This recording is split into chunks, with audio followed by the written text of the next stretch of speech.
BFM Business, Good Morning Business, l'interview. À 8h19, quand vous achetez vos produits sur la Fnac, sur la Redoute, quand vous avez envie d'aller vous faire plaisir sur les places de marché, c'est lui qui est derrière tout ça, en tout cas qui fait le back-office. Philippe Corot, cofondateur et PDG de Miracle. Bonjour. Bonjour. Je le rappelais, Miracle, au fond, vous fournissez aux places de marché tout le back-office, la logistique pour être performant. Exactement, on fournit le back-office logiciel qui va permettre aux opérateurs de faire tourner leur place de marché e-commerce. Immense succès, licorne française, l'une des plus belles licornes françaises. Bientôt des cacornes, hein. Ça sera peut-être vous la première. On y travaille. Vous y travaillez et avec plein de bonnes nouvelles dont on va évidemment parler ce matin. D'abord, des acquisitions encore et toujours. Il faut dire que vous aviez levé 1,5 milliard il y a quelques temps, vous avez les poches pleines.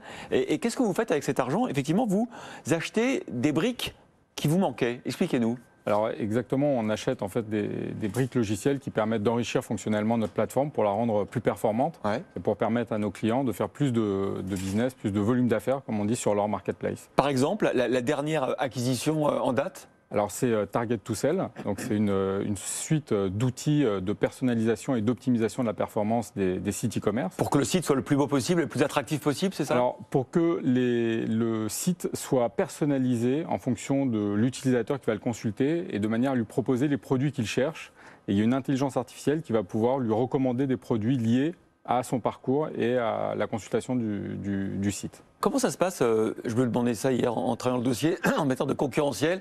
Cette fonctionnalité, vous la rajoutez à vos services. Elle est inclue dans les services. Du coup, vous êtes meilleur que les concurrents, ou c'est une option qu'on achète? Alors, c'est inclus dans les services. On va l'inclure petit à petit. L'acquisition elle a été faite hier, donc c'est tout frais.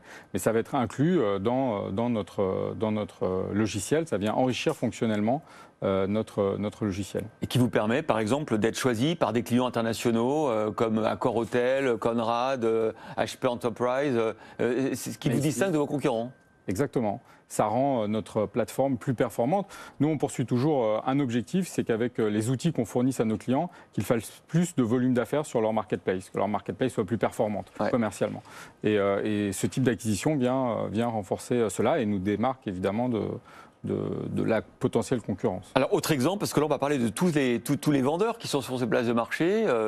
Grâce à vous, grâce aux sites qui vous choisissent, ils sont exposés au monde entier. Ils ont des clients dans le monde entier. Et en fait, on ne se rend pas compte à quel point c'est compliqué de pouvoir vendre des produits à un consommateur indonésien ou américain ou argentin. Et vous allez lancer Payout justement pour simplifier tout ce process. Oui, alors ça c'est une deuxième innovation qu'on a annoncée hier. Donc Payout, c'est une solution de paiement qui va faciliter le paiement des vendeurs, puisque quand on prend bien sur une marketplace, il peut y avoir un vendeur par exemple italien qui va vendre sur une plateforme anglaise par exemple. Donc il y a des différentes monnaies, il y a différentes contraintes réglementaires en fonction des différents pays. Et donc notre solution va permettre de simplifier cela et donc de faciliter les transactions internationales.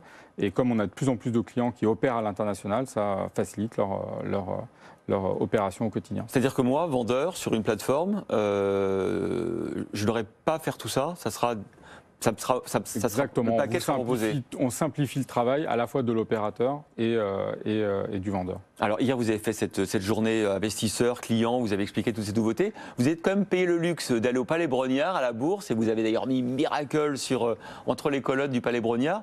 Beaucoup de gens se sont demandé, est-ce que c'est parce que Miracle annonce une prochaine introduction en bourse? Non, pour le moment, c'est pas prévu. Pourquoi? Parce que c'est pas, pour le moment, il n'en a pas ni l'utilité ni le besoin. Donc, encore une fois, nous, notre travail, c'est de fournir une solution qui est toujours plus performante pour nos clients. Et pour le moment, ça ne viendra pas nous aider là-dessus. Ouais, enfin, quand même, nous, on le souhaite. Pourquoi? Parce qu'on se dit que souvent, dans cette progression des entreprises, des startups, des French Tech qui vont au statut de licorne que vous avez réussi. Il faut ensuite avoir une taille mondiale, devenir pourquoi pas un GAFAM. Peut-être que le A d'Amazon un jour sera remplacé par Miracle. Donc on se dit, pour ça, il faut de plus en plus grossir. Peut-être qu'à un moment donné, les marchés financiers, Euronext, pourquoi pas le Nasdaq, peuvent être une manière effectivement de grandir. Oui, c'est une suite logique. Je ne dis pas qu'on n'ira pas. Je dis juste que pour le moment, ce n'est pas prévu. Mais c'est vrai que dans le chemin de la croissance, ça peut être une option pour nous, oui, tout à fait. Est-ce que vous êtes inquiet? On a vu les chiffres des GAFAM, justement, leur dernier trimestre, ils ont tous été publiés. Amazon, par exemple, hein, qui fait notamment une marketplace. Vous les motorisez pas, Amazon? Non, pas Amazon. Bon, peut-être bientôt. Pas encore. A quand même, pour la première fois, fait un trimestre négatif. On a eu le chiffre de la croissance française tout à l'heure, 0%. Enfin, pardon, oui, c'est du PIB, 0%, moins 1,4 aux États-Unis. Crainte d'un ralentissement, voire d'un arrêt de l'économie mondiale. Est-ce que ça peut impacter votre business? Alors, effectivement, tout ce qui va toucher à la croissance de la consommation peut impacter notre business. Après, on est sur des métiers qui sont toujours en très forte croissance, même si on est sur un historique, parce que l'année dernière, on se rappelle, il y a eu des périodes de confinement quasiment dans tous les pays du monde qui ont beaucoup favorisé l'essor de l'e-commerce. On reste donc sur cet historique-là. La croissance peut être flat ou négative, mais on reste sur des métiers qui sont en très forte croissance. C'est-à-dire que vous sentez chez vos clients toujours le besoin de faire développer leur marketplace et d'investir? Complètement. Bon. Complètement. L'e-commerce reste l'e-commerce et les nouvelles technologies restent un des premiers secteurs d'investissement des entreprises. Et ça, c'est la solidité de votre modèle, parce qu'au fond, même si la croissance ralentissait, on sait que ce basculement du retail vers le e-commerce fait que vous, votre business, il est de toute façon porteur. Oui, parce que c'est inévitable. Donc il y a de plus en plus comme vous dites, la transformation vers le numérique est inévitable. Donc, et par exemple, votre croissance, vous, c'est quoi? Quel rythme en ce moment, rythme annuel? nous, on ne communique pas sur nos chiffres-là. J'aurais essayé quand même. Oui. Hein. Comme à chaque fois. Vous communiquez pas. C'est des croissances à 2 chiffres, voire à 3 chiffres sur certains secteurs, sur certains pays. Ça dépend ce qu'on veut mesurer. Si c'est la croissance des marketplaces qui sont opérés par Miracle ou notre croissance à nous. Mais c'est des 2 chiffres ou 3 chiffres. Alors, autre indice, hein, on a parlé de la bourse tout à l'heure, autre indice de votre maturité, du fait que vous changez de dimension. On vous a connu au berceau, hein, dans le statut de French Tech, vous êtes devenu licorne. Et là, on voit vos recrutements. Là, vous avez fait 2 recrutements assez significatifs d'un directeur financier qui, au passage, hein, connaît les introductions en bourse. Je ne sais pas si c'est pour ça que vous l'avez, Ibian Worldline, ouais. Eric Heurtaud, hein, c'est un spécialiste d'introduction en bourse. Il sait faire. C'est un très bon directeur financier, sa carrière le prouve et je suis sûr qu'il va nous apporter beaucoup de choses. Bon, on verra pourquoi faire. Et puis Patrick Courru aussi d'Aka Technologies, ça c'est un autre profil. Hein. Oui, tout à fait. Donc lui, il vient c'est un historique qui connaît très bien le secteur du numérique et il va nous aider sur notre plan de recrutement, qui est un plan de recrutement qui est très ambitieux. On avait annoncé plus de 1700 personnes à recruter dans les 3 prochaines années. Donc il va nous aider là-dessus. Est-ce que vous avez des difficultés, c'est pour ça que vous le recrutez, à trouver les talents dont vous avez besoin? Alors, c'est un challenge. Recruter les talents est un challenge. Garder les talents est un challenge aussi. Ouais. Et on travaille sur l'attractivité en permanence de l'entreprise pour justement que ce soit plus facile. Vous avez beaucoup de bureaux aux États-Unis, hein, Boston, Chicago, New York, je crois.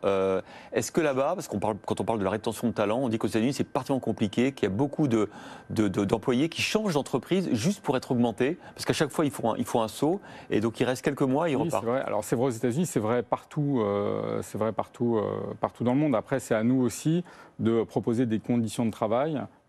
Et une attractivité de l'entreprise qui font qu'ils n'ont pas envie d'aller voir ailleurs. Ouais. Voilà. Donc mais cette tension sur le marché du travail, elle est mondiale. Nous, on a des bureaux dans plus de 10 pays, on voit ça absolument partout. Est-ce que c'est un frein pour le développement aujourd'hui, ou est-ce que non, vous parvenez à avoir les talents dont vous avez besoin? Pour l'instant, on parvient à avoir les talents dont on a besoin, mais c'est un challenge, c'est un des sujets de préoccupation quotidien. Ouais. Tout à l'heure, dans notre rubrique RH, on disait même que maintenant, on en était à inventer des congés payés supplémentaires, par exemple pour décès d'un animal domestique, pour multiplier les jours de congé et faire une sorte de raison supplémentaire de rester dans l'entreprise. Oui, après nous on ne rentre pas trop là-dedans, mais effectivement l'attractivité des entreprises est un enjeu majeur. Bien sûr, surtout que vous êtes très nombreux sur ce domaine-là, donc vous avez tous besoin à peu près des mêmes profils. Exactement. Et donc il y a une vraie compétition. Exactement. Avec des hausses de salaire fortes, par exemple, cette année? Oui, on constate des hausses de salaire qui sont assez significatives. Si on donne un chiffre, c'est quoi? Ça peut être à des croissances à 2 chiffres là aussi. Ouais. Merci beaucoup, Philippe Corot, cofondateur et PDG de Miracle, d'avoir été l'invité de Good Morning Business.